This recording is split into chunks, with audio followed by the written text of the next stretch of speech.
जय हिंद साथियों, सभी मित्रों को, सभी स्टूडेंट को, सभी शिष्यों को वेलकम है आपका एक channel learn with PKG online classes में। प्ले स्टोर पे जाएंगे, डाउनलोड करेंगे लर्न विद पीकेजी और वहाँ से आप उसको इंस्टॉल करेंगे और 7, 8, 9, 10 क्लासेस आपको मिलेगी साइंस पेपर के रूप में। तो चलिए आगे बढ़ते हैं हम लोग क्लासेस की तरफ। वेलकम आपका। आज हम लोग बात कर रहे हैं क्लास 10 की एक पहला चैप्टर है chemical reaction and it's equation, रासायनिक अभिक्रिया और उसके समीकरण। उसके बारे में हम लोग आज चर्चा करने वाले हैं। थोड़ा सा हम सबसे पहले जानते हैं कि इंट्रोडक्शन, परिचय क्या है केमिकल रिएक्शंस का। तो रिएक्शंस को जानने से पहले हम लोग जानते हैं परिवर्तन। क्योंकि आप सुनेंगे परिवर्तन ही संसार का नियम है। आप परिवर्तन में कई चीजें देखते हैं। बच्चा जन्म लेता है, धीरे धीरे धीरे धीरे वो बड़ा हो जाता है, फिर बूढ़ा हो जाता है। परिवर्तन आप देखते हैं। आप देखते हैं कि मिट्टी है, मिट्टी लिए, हम बालू लिए, उसे पानी मिलाए और कई प्रक्रियाओं के बाद हम एक ईंट तैयार करते हैं, कच्चा ईंट। फिर हम उसको भट्ठी में डालते हैं, भट्ठी में डालने के बाद वो तैयार होता है, पक्का ईंट बन जाता है। दीज आर परिवर्तन, दीज आर चेंजेस। तो आप अपने लाइफ में अपने चारों ओर आप देखिए कितने सारे चेंजेस हो रहे हैं। आप अपने दैनिक जीवन में देखें, आप अगर घर से शुरुआत करें, दैनिक जीवन में देखें तो आपको सुबह से लेकर के शाम तक कई तरह के चेंजेस आपको देखने को मिलेंगे। जैसे माँ खाना बना रही होती है तो आटा है, आटा में पानी मिलाया, उसको गूथा, रोटी बन गई, तवा पे सेक करके हम उसको लोग खाने का काम करते हैं। आप देखेंगे चावल, अच्छा उसके पहले के प्रोसेस देखेंगे तो हम देखते हैं कि आटा आया कहाँ से, तो गेहूं से। गेहूं कहाँ से, तो खेत में हम उगाते हैं गेहूं को, फसल उगाते हैं। जब गेहूं तैयार होता है तो उसको पिसाते हैं हम लोग, आटा तैयार करते हैं। तो ये परिवर्तन हो रहा है। इसी तरह से हम लोग खाना बनाने के क्रम में देखते हैं, हम चाय बनाते हैं, परिवर्तन है। हम कई बार गर्मी के समय में शरबत पीते हैं, ये तो शरबत कैसे बनता है, ये सारे परिवर्तन है। तो परिवर्तन कई चीजों में देखने के लिए मिलता है। आप तो देखे होंगे कि आपके पास कोई कांच का एक गिलास है, तो ग्लास का शेप साइज आप देख रहे हैं, वो नीचे गिर गई, टूट गई, तो उसका क्या होगा, आकार और आकृति दोनों बदल गया, दोनों चेंजेस हो गए। तो ये परिवर्तन होता है। तो हम अपने दैनिक जीवन में कई तरह के परिवर्तन को देखते हैं, जहां हम आपको इंट्रोडक्शन में बताया। अब यहाँ पे देखेंगे तो मूल रूप से दो तरह का परिवर्तन होता है। एक होता है भौतिक परिवर्तन, दूसरा होता है रासायनिक परिवर्तन। क्या होता है भौतिक परिवर्तन, दूसरा क्या होता है रासायनिक परिवर्तन। तो पहले भौतिक परिवर्तन के बारे में जानते हैं, फिर हम रासायनिक परिवर्तन के बारे में जानेंगे। चूंकि क्लास है केमिस्ट्री का, तो हम थोड़ा सा भौतिक परिवर्तन के बारे में हल्का सा आपको इंट्रोडक्शन देते हैं, परिचय देते हैं। जब किसी भी वस्तु में भौतिक, अच्छा आपने पदार्थों की अवस्था पढ़ा होगा फिजिक्स में और केमिस्ट्री में भी आप पढ़े होंगे पिछले कई क्लासों में, कि पदार्थ 3 प्रकार के होते हैं अवस्था के अनुसार: ठोस पदार्थ, द्रव पदार्थ और गैस पदार्थ, सॉलिड, लिक्विड एंड गैस। तो अब पदार्थ का कोई भी रूप हो, ठोस हो, द्रव हो या गैस हो, जब पदार्थों में कोई बाहरी फोर्स लगता है, कोई बाहरी फोर्स लगता है, तो उसके आकार आकृति में परिवर्तन हो जाती है। तो इसको हम लोग भौतिक परिवर्तन कहते हैं। अभी जैसे कि मैं आपको बताऊं, ये बोर्ड है या ये एक बुक है, एक नोटबुक है, कॉपी है हमारे यहाँ पे। आप इसके, ये आयताकार है, रेक्टेंगल है ना, रेक्टेंगुलर इसका शेप है। लेकिन हम अगर इसको हम फोर्स लगा दें तो आप देखें बेलन की तरह हो गया, इससे मोटामोटी गोल हो गया है ना, तो बेलन की तरह हो गया। हमने इस पर फोर्स लगाया, विदाउट फोर्स इसमें कोई चेंजेस नहीं होता। तो इस तरह से कई तरह की चेंजेस हमारी लाइफ में देखने को मिलते हैं, हमारे इर्द गिर्द देखने को मिलते हैं, जिसको हम लोग भौतिक परिवर्तन कहते हैं। क्लियर है यहाँ तक, कोई दिक्कत नहीं समझने में। अब हम बात करते हैं रासायनिक परिवर्तन की। तो रासायनिक परिवर्तन जो होता है, मैं ऊपर से इसको मिटा दे रहा हूं, आप डाउनलोड कर देंगे प्ले स्टोर से, है ना, लर्न विद पीकेजी। वहां पे आपको सारी पीडीएफ मिलेगी, सारे लेक्चर्स मिलेंगे, हर क्लासेस के फेयर कॉपी मिलेगी। उसके फीचर्स ये हैं कि मंथली टेस्ट वगैरह होगा, साल में आपको सर्टिफिकेशन भी यहाँ से मिलेगा, आपकी ग्रेडिंग भी होगी। जब बोर्ड का एग्जामिनेशन होगा तो हम वहां पे आपको सजेशन क्वेश्चन भी अप्लाई कराएंगे हर एग्जामिनेशन में, तो कंटिन्यू मेरे साथ बने रहिए। तो मैं बता रहा था केमिकल चेंजेस, रासायनिक परिवर्तन, है ना। तो रासायनिक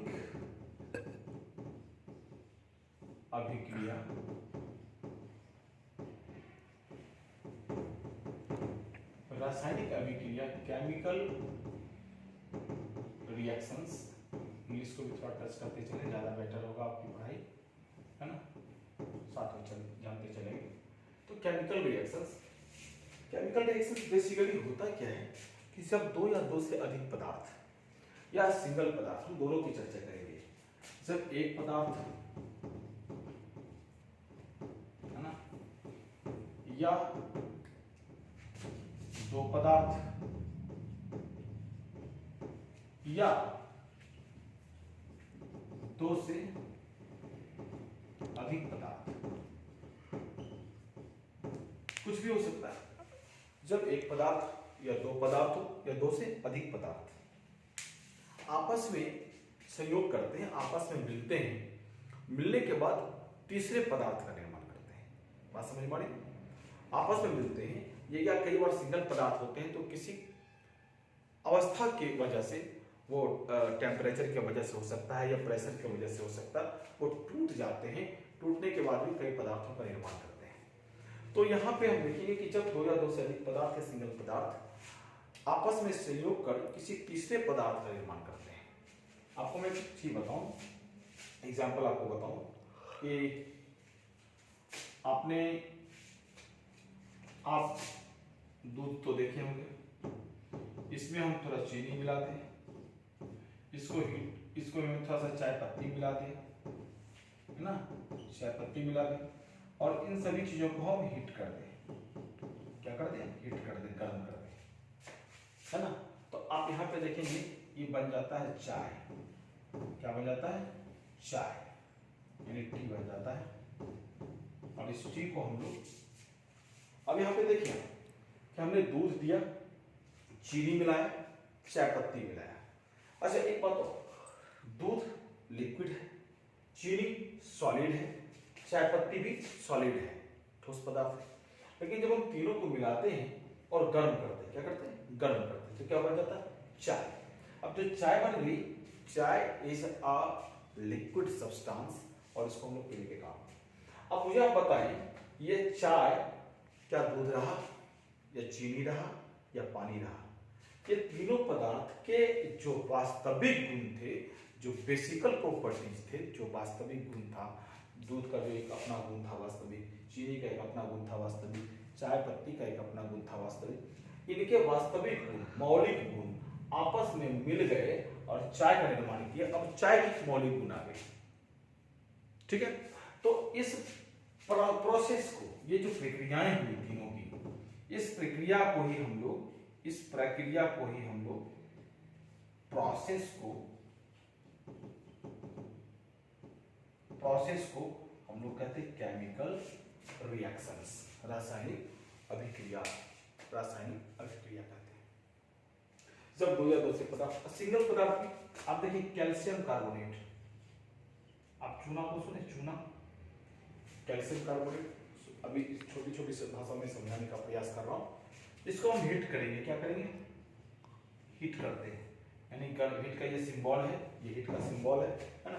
इसको गर्म करते हैं तो कैल्शियम ऑक्साइड बनता है और कार्बन डाइऑक्साइड बनता है, क्योंकि गैस ऊपर निकल जा रहा है ना।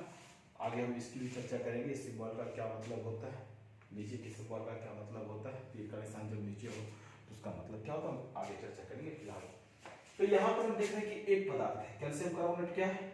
एक पदार्थ है, ओनली वन सब्सटेंस है। इस पर एक टेम्परेचर दिया हमने, हीट दिया, और हीट देने के बाद ये दो भागों में बट गया, एक भाग ये रहा, दूसरा भाग ये रहा। तो ये केमिकल रिएक्शंस के अंतर्गत आते हैं। अब यहाँ पे आप देखिए, तो आप यहाँ पे एक परिभाषा बना सकते हैं कि जब दो या दो से अधिक पदार्थ आपस में मिलते हैं तो एक तीसरे पदार्थ का निर्माण करते हैं। इस पूरे प्रोसेस को रासायनिक अभिक्रिया कहते हैं। इस प्रोसेस को क्या कहते हैं? रासायनिक अभिक्रिया कहते हैं। यहाँ तक कोई दिक्कत परेशानी? यहाँ तक क्लियर?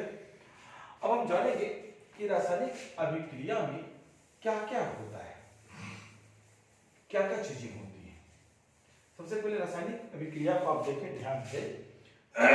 तो हम जो यहाँ पे एग्जाम्पल लिए दूध, चीनी और चाय पत्ती, और बीच में जो एरो दिए, या एरो का या यहाँ पे कैल्शियम कार्बोनेट दिया और यहाँ पे कैल्शियम ऑक्साइड और कार्बन डाइऑक्साइड बन रहा। तो आप यहाँ पे देखें ये लेफ्ट साइड है, कौन सा साइड है, लेफ्ट साइड, और ये क्या है, राइट साइड है ना, ये राइट साइड है, ये दाहिना भाग है, ये बायां भाग है। केमिकल रिएक्शंस में जो प्रोसेस होता है वो दो भागों में बटा होता है, इसीलिए हम लोग यहाँ पे चर्चा कर सकते हैं classification of chemical reactions. Note आपको मिल जाएगा, यहाँ पे केवल समझने का काम करें। यानी कि क्लासिफिकेशन केमिकल रिएक्शंस को का वर्गीकरण, केमिकल रिएक्शंस का वर्गीकरण, इसको हम बांटते कैसे, तो इसको दो भागों में बेसिकली बांटा जाता है। पहला होता है, यहां पे हम लिख देते हैं अभिकारक, और दूसरा होता है प्रतिफल, यानी इसको हम इंग्लिश में बोले तो प्रोडक्ट, और यहां होगा रिएक्टेंट। क्लियर है? यानी अब यहां पे जो लेफ्ट साइड में होगा ये होगा अभिकारक, और जो राइट साइड में होगा ये होगा प्रतिफल। सिंपल सी बात है। केमिकल जो रिएक्शंस होते हैं यहाँ पे जो हम देखें, अब यहाँ पे देखिए, यहाँ पे कैल्शियम कार्बोनेट है, ये रिएक्टेंट्स है और ये प्रोडक्ट्स है। तो इसका डिफिनेशन कैसे देंगे हम? सिंपल सी बात है, यह प्रतिक्रिया में भाग लिया, दूध, चीनी, चाय पत्ती, ये प्रतिक्रिया में भाग लिया, प्रोसेस में भाग लिया, वह पदार्थ जो रासायनिक अभिक्रिया में भाग लेता है, वह पदार्थ जो रासायनिक अभिक्रिया में भाग लेता है उसको क्या कहते हैं? अभिकारक कहते हैं। और वह पदार्थ जो रासायनिक अभिक्रिया के फलस्वरूप बनता है उसको क्या कहते हैं? रिएक्टेंट्स कहते हैं। सिंपल सी बात है। सॉरी, प्रोडक्ट कहते हैं, इसको प्रोडक्ट कहते हैं, है ना। ये रासायनिक अभिक्रिया में भाग ले रहा है, तो सिंपल सी बात है, वह पदार्थ जो रासायनिक अभिक्रिया में भाग लेता है उसको अभिकारक कहते हैं, और रासायनिक अभिक्रिया के फलस्वरूप जो पदार्थ बनता है उसको हम लोग प्रोडक्ट कहते हैं। क्लियर है? यहाँ तक कोई दिक्कत परेशानी नहीं। अब जब डाउनलोड करेंगे प्ले स्टोर से लर्निंग पीकेसी, तो आपको वहाँ पे क्लास 7, 8, 9, 10 के सारे पीडीएफ्स मिल जाएंगे, है ना। और तो आगे हम चर्चा अब करेंगे कि रासायनिक अभिक्रिया का इंपॉर्टेंस क्या है, महत्व क्या है, इनमें क्या क्या चीजें निकलती है। फिर आगे हम समझेंगे कि इसको हम समीकरण वाइज कैसे करते हैं, रासायनिक अभिक्रिया की समीकरण कैसे कैसे क्या क्या होती है। फिर इसमें कई चीजें हैं जो हम चर्चा करते हैं। ठीक है, thank you, all the best.